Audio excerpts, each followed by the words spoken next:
Selamat pagi saudara-saudara yang terkasih di dalam nama Tuhan Yesus Kristus. Walaupun saudara di rumah kita mau beribadah tetap semangat, kita mau memuji dan membesarkan nama Tuhan. Kita kasih satu pujian Yesus dia. Haleluya, puji Tuhan.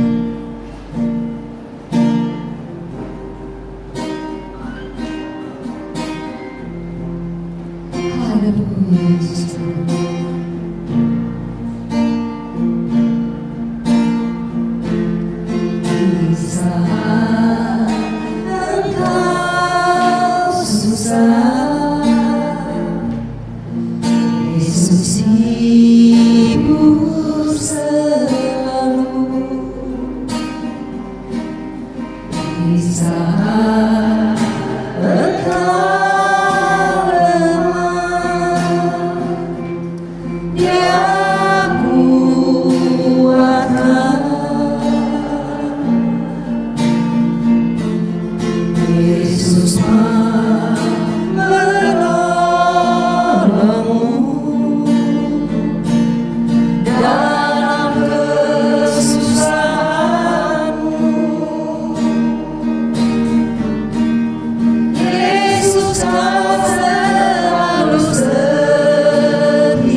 Bapak yang kami panggil di dalam nama Tuhan Yesus Kristus.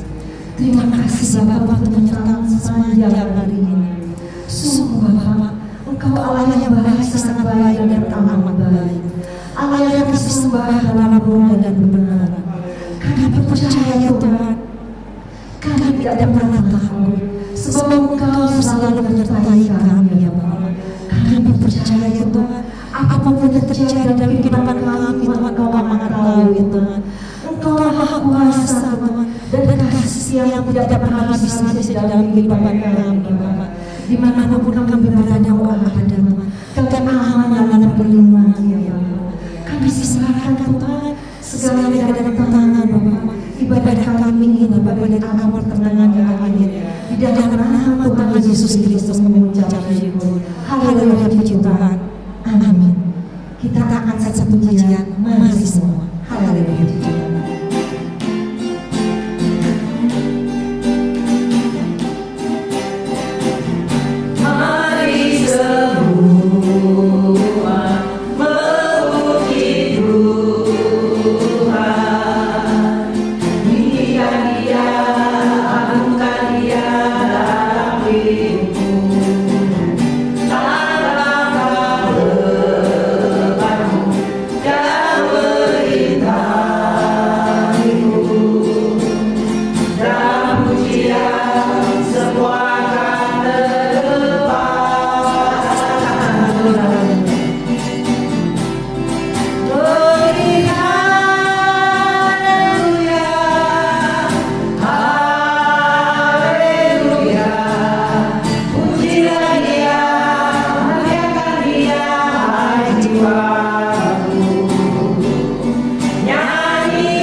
Puji Tuhan, sebentar kita akan mendengarkan kebenaran firman Tuhan. Mari kita berdoa. Bapa di sorga, Bapa yang baik, Bapa yang kami panggil dalam nama Tuhan Yesus Kristus, pada saat ini kembali kami akan mendengarkan kebenaran firman-Mu. Berbicara lagi bagi kami semua, urapi hamba-Mu, urapi kami semua yang mendengarkan kebenaran firman Tuhan. Biar kebenaran firman Allah pada saat ini benar-benar melawat kami, menjamah kami, menyatakan kasih dan kuasa-Mu di dalam setiap kehidupan kami, sehingga kami dapat menikmati dan merasakan berkat Tuhan ketika kami mendengarkan firman Tuhan. Terima kasih Bapa, dengan penucapan syukur kami sambut kebenaran firman Tuhan dalam nama Tuhan Yesus Kristus. Haleluya. Amin. Puji Tuhan, salam sejahtera dalam kasih Tuhan Yesus Kristus yang adalah Kepala gereja kita. Kembali kita mengucap syukur kepada Tuhan karena di tengah-tengah keadaan yang terjadi hari-hari ini, kita tetap melakukan segala sesuatu yang terbaik untuk Tuhan, dan saya yakin bahwa Tuhan sangat memperhatikan, Tuhan sangat peduli dalam setiap kehidupan kita. Sebagai orang-orang yang percaya kepada Tuhan, Dia tidak akan pernah tinggalkan kita dalam keadaan apapun yang kita hadapi. Kebenaran firman Allah pada saat ini kita akan melihat bagaimana satu teladan atau contoh yang indah, yang sangat baik, yang diperlihatkan oleh seorang yang namanya Daud. Daud adalah seorang yang percaya kepada Tuhan, seorang yang setia, dan teristimewa Daud dia membangun keintimannya dengan Allah. Judul khotbah pada saat ini adalah membangun keintiman dengan Allah. Kita membaca di dalam kebenaran firman Allah, Mazmur pasalnya yang ke-119 ayatnya yang ke-164. Di sana dikatakan begini, 7 kali dalam sehari aku memuji-muji Engkau karena hukum-hukum-Mu yang adil. Dan kemudian kalau kita melihat lagi di dalam Mazmur pasalnya yang ke-5,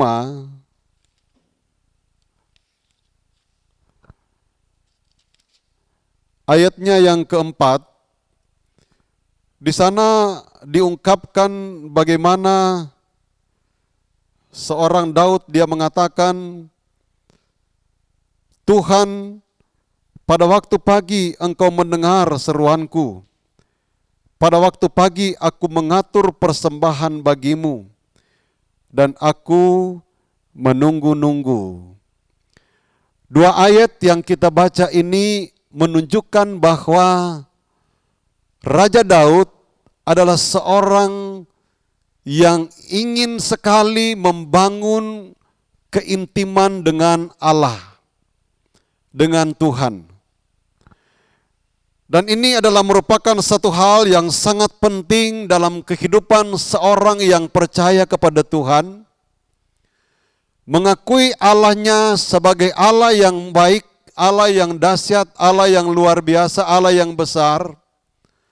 Allah yang dia percayai adalah Allah yang sanggup memberikan pertolongan kepada seorang Daud. Sehingga dalam situasi dan keadaan apapun, Daud berusaha untuk datang kepada Allah, untuk membangun keintiman dengan Allah. Sebab dia tahu bahwa Allah yang dia sembah adalah Allah yang dahsyat, Allah yang luar biasa, Allah yang sudah banyak menolong dia. Dan kalau kita memperhatikan di dalam Mazmur pasalnya yang ke-5 ayatnya yang ke-13, di sana pun Raja Daud dia mengatakan bahwa sebab Engkaulah yang memberkati orang benar, ya Tuhan. Engkau memagari dia dengan anugerah-Mu seperti perisai. Jadi di tengah-tengah Daud ingin membangun akan keintimannya dengan Allah, karena dia merasa bahwa Allah lah yang memberkati dia, Allah yang memberkati orang yang benar, bahkan Allah yang memagari orang yang benar. Dan itu dirasakan, itu dialami oleh seorang Daud dalam perjalanan percayanya kepada Tuhan. Bagaimana dengan kehidupan kita sebagai anak-anak Tuhan di hari-hari ini? Di masa-masa yang sukar seperti ini, adakah kesulitan mengganggu atau menghalangi akan kedekatan kita kepada Tuhan? rasa untuk mendekatkan diri kepada Tuhan, apakah itu terganggu dengan masalah yang terjadi? Dengan peristiwa yang terjadi di dalam dunia ini. Jangan sampai peristiwa-peristiwa atau masalah yang terjadi dalam dunia ini membatasi akan hubungan kita dengan Tuhan. Daud bukan tidak punya halangan dalam hidupnya, tetapi kerinduannya untuk dekat dengan Tuhan begitu luar biasa. Dia ungkapkan lewat pemazmur di sini. Bagaimana kerinduannya untuk ingin dekat dengan Tuhan, membuat satu hubungan yang intim dengan Tuhan. Dia senantiasa membangun mezbah di hadapan Tuhan. Dia memuji-muji Tuhan. Dan dia mengakui bahwa karena Tuhanlah yang dapat memberkati dia dan bahkan memagari dia. Ada 3 hal penting yang dapat kita perhatikan dalam kehidupan Raja Daud ini. Jadi seseorang yang suka membangun keintiman dengan Allah, maka di dalam orang tersebut akan terbentuk menjadi seorang yang pertama suka memuji Allah. Inilah kerinduan daripada seorang Daud. Jadi seseorang yang suka membangun keintiman dengan Allah, maka orang itu akan suka memuji-muji Allah. Inilah yang diperlihatkan oleh seorang Daud. Di dalam Mazmur 119 tadi ayatnya yang ke-164, 7 kali dalam sehari aku memuji-muji Engkau karena hukum-hukum-Mu yang adil. Kerinduan dari seorang Daud, dia selalu datang untuk memuji Tuhan, meninggikan Tuhan, memuliakan Tuhan. Itu yang pertama. Dan yang kedua, seorang yang suka membangun keintiman dengan Allah, maka di dalam orang tersebut akan terbentuk menjadi seorang yang kedua adalah seorang yang rendah hati. Ini yang terjadi dalam kehidupan seorang Daud. Karena dia ingin membangun keintiman dengan Allah, maka dia menjadi seorang yang rendah hati. 2 Samuel pasalnya yang ke-7. Ayatnya yang ke-18, di sana dikatakan, lalu masuklah Raja Daud ke dalam, kemudian duduklah ia di hadapan Tuhan sambil berkata, siapakah aku ini ya Tuhan Allah, dan siapakah keluargaku, sehingga Engkau membawa aku sampai sedemikian ini. Raja Daud sangat menyadari akan kehidupannya. Dia tahu latar belakangnya sendiri. Dia hanya adalah seorang yang tidak diperhitungkan sebenarnya di dalam keluarganya. Tetapi oleh karena dia membangun keintiman dengan Allah, dia terbentuk menjadi seorang yang rendah hati. Sehingga sekalipun dia sudah menjadi seorang raja Israel yang terkenal, tetapi dia tetap menjadi seorang yang rendah hati. Bahkan dia mengatakan, siapakah aku ini ya Tuhan? Dia tahu latar belakangnya. Dia hanya sebagai seorang gembala kambing domba. Tidak dihargai oleh saudara-saudaranya mungkin. Tetapi seorang Daud karena dia membangun keintiman dengan Allah, jadi dia terbentuk menjadi seorang yang rendah hati. Ini juga penting dalam kehidupan kita. Sekalipun mungkin kita sudah mempunyai kedudukan, sekalipun mungkin kita sudah mempunyai jabatan, atau apapun, kekayaan dan lain sebagainya, yang bagi dunia ini bisa diandalkan. Tetapi tetap kita mencontohi seorang Raja Daud. Segala sesuatu yang dia miliki, semua yang dia raih, dia sangat merasa kalau bukan Tuhan, maka tidak ada yang akan terjadi, atau tidak ada yang akan terlaksana di dalam kehidupan Raja Daud. Dan kemudian yang terakhir, seorang yang membangun keintiman dengan Allah, maka dia akan terbentuk menjadi seorang yang senantiasa mengucap syukur. Ini juga penting dalam kehidupan orang yang percaya. Raja Daud bukan berarti dia tidak mempunyai masalah. Masalah Raja Daud banyak. Tantangan yang dialami oleh Raja Daud banyak. Tetapi tetap dia mengungkapkan rasa syukurnya kepada Allah. Kalau kita membaca di dalam 1 Tawarik pasalnya yang ke-16 ayatnya yang ke-34, dikatakan di sana, bersyukurlah kepada Tuhan sebab Ia baik, bahwasanya untuk selama-lamanya kasih setianya. Ungkapan dari seorang Daud, dia selalu mengucap syukur. Di dalam pujiannya pun dia berkata, bersyukurlah kepada Tuhan sebab Ia baik. Kita tahu bahwa Allah kita adalah Allah yang baik. Diakui oleh seorang Daud bahwa benar-benar Allah itu adalah Allah yang baik. Sehingga ketika kita mempunyai masalah dan kita berkata terima kasih Tuhan, kita bersyukur akan apa yang kita alami. Sekalipun masalah itu berat, maka kita akan memperlihatkan hati yang mengagungkan Tuhan, hati yang menerima apa adanya tentang apa yang dipercayakan atau diizinkan oleh Tuhan dengan rasa syukur, maka kebaikan Tuhan akan dia nyatakan kepada orang itu. Yang dikatakan juga oleh Rasul Paulus kepada jemaat yang ada di Tesalonika. Ini adalah merupakan satu contoh juga dan teladan yang perlu kita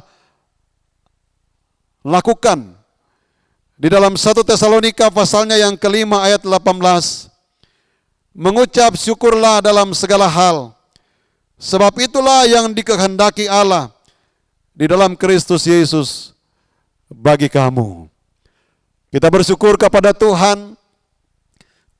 Tiga langkah yang dilakukan oleh Raja Daud. Kalau kita bisa teladani akan semuanya, kita menjadi orang-orang yang percaya, yang sangat diberkati oleh Tuhan. Karena pasti dalam situasi, dalam keadaan apapun, kita tetap memuji Tuhan, kita tetap mengagungkan Tuhan, kita tetap melakukan apa yang terbaik untuk Tuhan, kita tetap bersyukur kepada Tuhan, maka Dia akan melakukan perkara-perkara yang ajaib dalam setiap kehidupan kita sebagai orang-orang yang percaya kepada Dia. Puji Tuhan, inilah kebenaran firman Allah yang dapat saya sampaikan kepada kita semua. Kiranya firman Tuhan yang kita dengar, kita boleh menjalankannya. Berusahalah untuk melakukan firman Allah. Percayalah bahwa kita punya Allah yang ajaib. Allah yang disembah oleh Raja Daud. Allah yang dipuji oleh Raja Daud. Allah yang diagungkan oleh Raja Daud. Allah yang sudah mengangkat Raja Daud. Allah yang sama yang kita sembah. Dia juga akan memperlihatkan pertolongannya dalam setiap kehidupan kita. Tuhan memberkati kita semua. Puji Tuhan, saudara-saudara, dan berulang-ulang kali saya mengatakan kepada jemaat, kalau saudara-saudara mempunyai masalah, datang kepada Tuhan. Percayalah bahwa Tuhan kita adalah Tuhan yang baik. Diakui oleh Raja Daud bahwa Dia adalah Allah yang baik. Dan kita dapat mengakui bahwa Allah kita adalah Allah yang baik, Allah yang sangat peduli dengan kehidupan kita. Dan kita belajar hati kita, diri kita, hidup kita, roh kita untuk menjalin satu hubungan yang intim dengan Tuhan. Kalau Raja Daud bisa, maka pasti kita juga bisa, dan masalah yang kita hadapi pasti Tuhan akan berikan pertolongan. Jemaat yang dalam keadaan sakit, percayalah Tuhan akan menyembuhkan saudara-saudara. Mari kita berdoa. Bapa, kami sudah mendengarkan kebenaran firman-Mu. Meteraikan firman-Mu di dalam hati kami ya Tuhan. Kerinduan kami agar supaya benar-benar kami dapat bertumbuh dalam iman, percaya, keyakinan kami kepada Tuhan. Mengakui bahwa Engkau adalah Allah yang ajaib, Allah yang baik, Allah yang luar biasa dalam setiap perjalanan percaya kami. Karena begitu banyak hal yang kami harus hadapi di dalam dunia ini. Ada banyak tantangan, ada banyak ujian, cobaan yang silih berganti datang dalam kehidupan kami. Kami hanya ingin mengandalkan Engkau Tuhan, itulah sebabnya langkah yang diambil oleh Raja Daud, dia ingin membangun hubungan yang intim dengan Engkau. Kami juga ingin membangun hubungan yang intim dengan Engkau, supaya kami mengerti dan mengetahui bagaimana Engkau begitu dekat dengan kami. Bagaimana Engkau dapat menyelesaikan masalah kami. Tuhan, ajarlah kami. Setiap masalah yang dihadapi oleh umat Tuhan, Bapa, Engkau jamah dalam nama Tuhan Yesus Kristus. Berikan pertolongan-Mu Tuhan. Apapun yang mereka hadapi, Engkau pulihkan dalam nama Tuhan Yesus Kristus. Dan kepada jemaat Tuhan yang dalam keadaan sakit Tuhan, kami juga datang bawa mereka ke dalam tangan Tuhan. Jamah mereka dalam nama Tuhan Yesus Kristus. Engkau pulihkan, Engkau sembuhkan dengan kuasa Tuhan. Dan di dalamnya nama Tuhan dipuji dan dipermuliakan. Terima kasih banyak Bapa di sorga. Terima kasih Tuhan Yesus. Dan kami juga tetap berdoa buat bangsa, negara, dan pemerintah yang ada di Indonesia. Tuhan tolong bangsa kami ini. Tuhan pulihkan bangsa kami ini. Tuhan nyatakan mujizat-Mu di tengah-tengah bangsa kami ini. Hindarkan bangsa kami ini dari segala hal yang dapat merugikan. Bahkan sakit penyakit, virus apapun Tuhan halaukan, hindarkan dalam nama Tuhan Yesus Kristus. Engkau pulihkan perekonomian bangsa kami ini. Dan biar di dalamnya nama Tuhan dipuji, dipermuliakan. Pemerintah yang ada Engkau berikan hikmat dan kebijaksanaan. Biar mereka dapat menjalankan tugas mereka dengan sebaik-baiknya. Demi kepentingan semua masyarakat yang ada di negara dan bangsa ini. Terima kasih banyak Bapa di sorga. Terima kasih Tuhan Yesus buat ibadah yang kami yakin Engkau sudah memberkatinya. Terima kasih Tuhan, dan pada akhirnya saudara-saudaraku sekalian, terimalah berkat daripada Allah Bapa, cinta kasih dari Tuhan Yesus Kristus sebagai Allah Anak, persekutuan Allah Roh Kudus menyertai kita sekalian, menuntun, menghibur, menguatkan, bahkan meneguhkan iman percaya kita, mulai pada saat ini sampai selama-lamanya. Tuhan Yesus datang kembali pada kali yang kedua. Dengan penucapan syukur kami sudah terima berkat-berkat dari Tuhan. Dan kami akhiri ibadah kami pada saat ini. Kami alaskan hanya di dalam nama Tuhan Yesus Kristus. Haleluya. Dan kita semua berkata, amin. Puji Tuhan, Tuhan memberkati kita semua. Haleluya. Amin.